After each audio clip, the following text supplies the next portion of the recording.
whole bunch of things. You big ham. You big ham.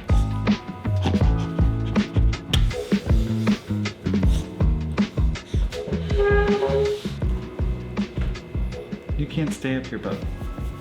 So the whole idea of this video came about because I was having this desire to create and show or talk about or discuss or even just like have fun doing this with plants again. So I wanted to do that, but I wanted to add in going through this propagation salad that I have. This arose out of a necessity. A lot of my Hoya flat mite, it's I think I'm a lot more chill about it now. I'm taking care of them in the ways that I know how, but one of the ways was to severely trim them down. I was doing plant care before we were going on a trip, so that was like a month ago. I was like going around doing my normal plant care as I do, and I was feeling overwhelmed in a moment of despair, looking at plants under my microscope and seeing flat mites, which, I mean, obviously I knew, but when you see it in like this big bushy plant that you thought you were secluding,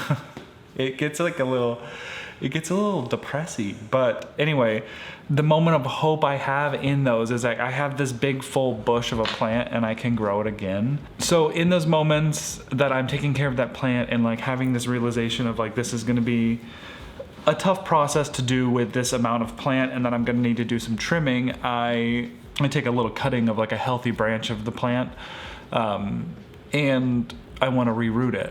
I made all of these decisions maybe over like a weekend or like the beginning of a work week, or, you know, it's likely, judging by me and my past behaviors, it was 3 to 4 days prior to like a big trip that I had a whole bunch of other chores that I also needed to be doing around the house to get ready for said trip, and instead I was focusing on the plants. So one of those kind of situations, and then I left those cuttings out on the counter because I was like, Adam, you're gonna get to those, and then I never did. So we came up to a situation where we were heading out on a multi-day trip, and those cuttings, even though they had pushed past where I thought they were going to, I don't think they would have survived like that next trip. So I was like, we have to figure out something. So what I did was I created a prop salad. I want to go over what's in this salad, talk about repotting some of these just so I can show my current repotting method if anyone really cares about that, or just like tips and tricks that I've learned that have helped me take care of Hoya in a stress-free way. Well, okay. I mean, as stress-free as plant care can be, but like, what I mean is they help you take care of your plants in a way that it's not so overwhelming. Anyway, I figured out ways to make it easier for me to keep my Hoyas big, lush, and beautiful while feeling a little depressing. So we left on the trip. I put the plants in my magic cookie jar, which is still around from like, oopsie, dust probably too, from like one of my prop videos a long time ago when I was popping my linearis, which I have a linearis again. I finally got it to bloom. It's gorgeous. I always update about my plant's life and whatever I feel like I want to create over my Instagram, so make sure you're following me there if you want. You don't have to, but you might see the linearis in my stories. That's usually where I post. I put it in the jar because the jar was just like getting dust on the shelf, and this was my last ditch effort. So I wanted to treat them gently and thoughtfully, but quickly. I have looked in it, but I've never taken the net pot out. I really haven't refilled it with any nutrient solution. I occasionally will come out and like crack the lid just so like it'll get some air. If I see there's like a lot of condensation on the side. Lots of humidity in here. So that's what I needed because I wanted to make sure that these survived. Even if I came back or decided to deal with this and it took too long, at least I would know that there was like huge aerial roots forming on a lot of these nodes. So I would have a lot of options of plants to like carry forward. That was my thought process. Now we're gonna see if it worked. So all of these were either a last ditch effort to have a reserve, have the plant exist in my collection, restart a plant that was too infested with pests, etc. Like some of these are more high stakes than others. Like others, I have plants that continued, so those were like the reserves that I could just... Okay. It is so cool to like see. Okay, well first of all, I guess I should show the camera. That's what we're doing here, right? You can definitely see that it's like dry. There's nothing in the cover pot. There's a little bit of moisture. You can kind of just see it, like condensation or what have you on the edges or on the sides of like the pot, the net pot in here. And I can feel some condensation. So like it still is maintaining some in like the substrate, which is just pond. Look at these roots. Those roots in there are just, gorgeous. Actually, you know what? I found this on the plant cart. And that's gonna be another video that I wanna do, is talking about organizing your mobile plant care station. Or like if you want to. I mean, live your own life, but because I'm just like coming to some realizations that I should have probably come to a long time ago about plant care and like routine in my own life. Okay, this is dirty, but so is this pond. I don't even know when the last time I used this, but that's like dirt. Which I do have some things in soil. I think that I'm just going to, see, I even had a strawberry fork in here. Like, must have put something in here that was like, oh, that's not staying in, or like, I want to make sure that that stays down. Maybe we'll go through what's in here, and then I'll just show examples of like how I'd repot a few of these. Now, like with the knowledge that I've maintained from this hobby, and yeah, start there, because it's been a while. Ooh. Of course, lacunosa. Attached like I am. I went through a lacunosa obsession. This is one that I loved. I love how this plant looked, but it was huge and it was covered in mites, so I wanted to save it.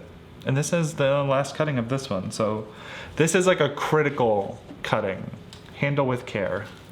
But I just love the way that these leaves look, the way that the mature leaves looked when I had them on the trellis. It was a circular trellis. It was just, she was a stunner.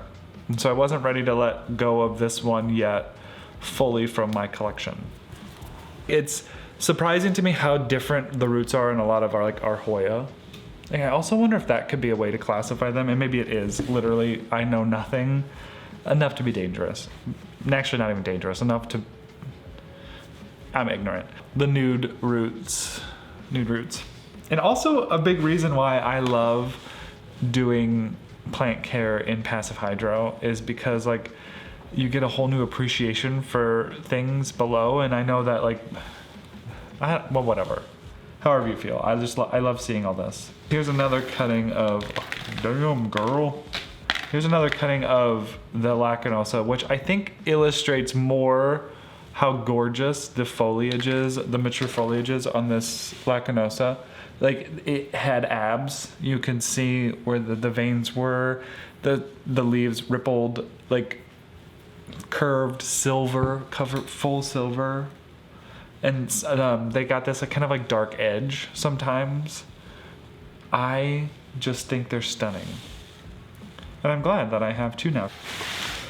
Okay, next up is a Hoya australis. This is the Hoya australis. It's an intervariegated variety. I probably won't always say the correct terms, but I will make sure that I try to write the correct terms as best I can down on the bottom. But this australis is an intervariegated version. It is not the Lisa. The Baxial. I'm not that person, but I do know that term. But the backs of the leaves are fuzzy, pubescent. I don't know if the Lisa's are, but the Lisa's leaves feel much thinner. This one feels like it, I mean, aside from the new ones, it feels very thick, like succulent-esque. One of my australises but that might be the outer variegated one. I found it Earl May back home in Nebraska, in Kearney, I think. And I still have part of that plant today. I don't know, I don't think it's this one, but I do love this one. Anyway, I think this was a situation where I was like, well, I'm gonna root these, and if they root, then I'm just gonna yeet this entire like mother plant that I have. So let me grab her. Here she is. Okay. I think it was like more like kind of like went up and was, you know, out here touching other plants. Weekly, I'm taking a makeup brush and our blush brush, like it's a thick, kind of not hard, but you know, and just like scrubbing down all my plants to try to help with my flat mite. She's kind of was suffering from root mealies, which is okay because I can see some like actual good root growth, which means that like root mealies are no longer that large of an issue, although they're definitely still there, likely deeper. Yeah, I can see some there. Anyway, so they're still around, not as bad as they were, but then there's a lot of dead root material in here. And visually, I just don't love that. Non-scientifically, I'm also curious if there's some sort of correlation to that dead root material and harboring an environment that fungus gnats like to live in, because oh boy, do I have a lot of fungus gnats. It's not gross, fungus gnats, whatever. Like, I'm not that grossed out by a fungus gnat, but when you like move a plant and you kind of just see them like scurry, the scurry is what I don't like. I don't love the scurry. So this is a Hoya australis, I think like Aleksandra, sunny side up is what I think I got it as from somebody, but I'm not even sure they knew what it was at that time, but I just knew that it was different than Elisa. I honestly wish I would have wrote down the lore of this cutting, but I don't have the lore. This one has continued to put out some of that variegation, some of that gorgeous, it's almost like a peacock type variegation. The Lisa has beautiful variegation as well, but anyway, so I'm very happy and the roots look wonderful. Next up we have a thomsonii cutting.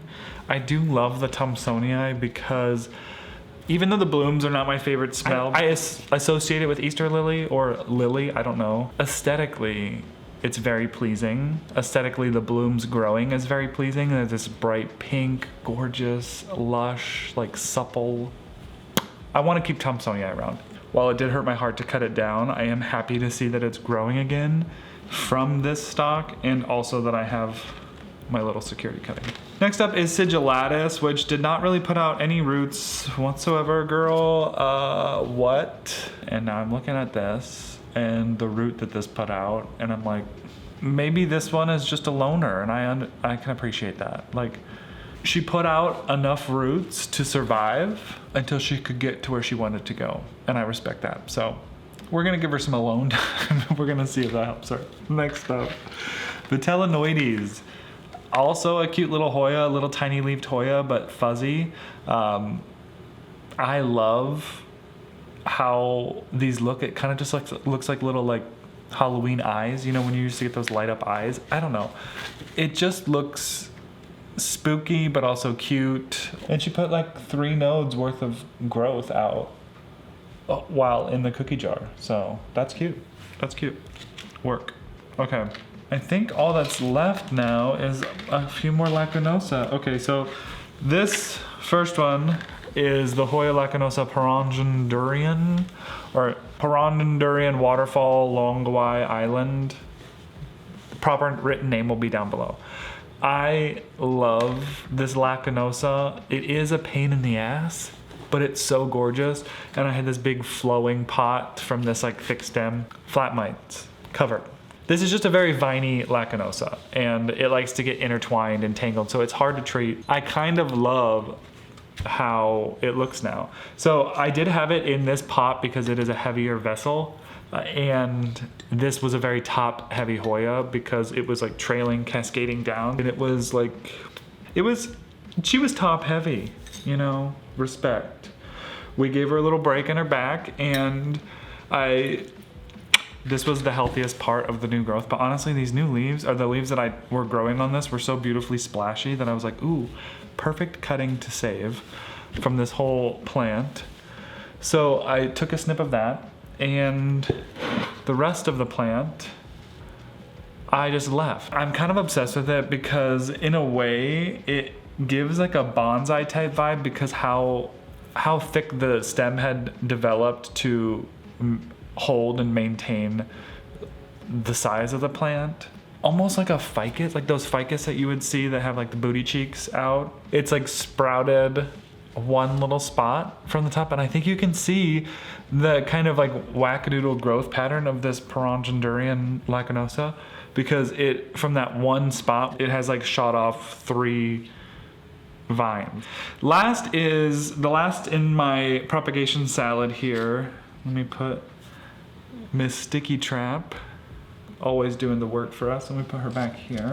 Last up is probably my favorite lacunosa specimen, or cultivar. Is this a registered cultivar? This is a lacunosa that has like an undulate outer margin of leaves. It's wavy. They're very thick, very rigid, just a beautiful visual lacunosa, and so it is one of my favorites. The roots on this one, and even treating this one for root mealies, like I treated a lot of these plants as like really big full plants, but now I can restart her in a situation where I know that those root mealybugs will not be down there. That is a look at the propagation salad, some of the plants that I'm gonna repot in the next video, where I show you the way I would repot these now with the knowledge that I've maintained, which the biggest one I could say is wicking quartz. This is my #1 ally in my lazy plant care routine with passive hydro. And I will show you all about this in the next video. Bye.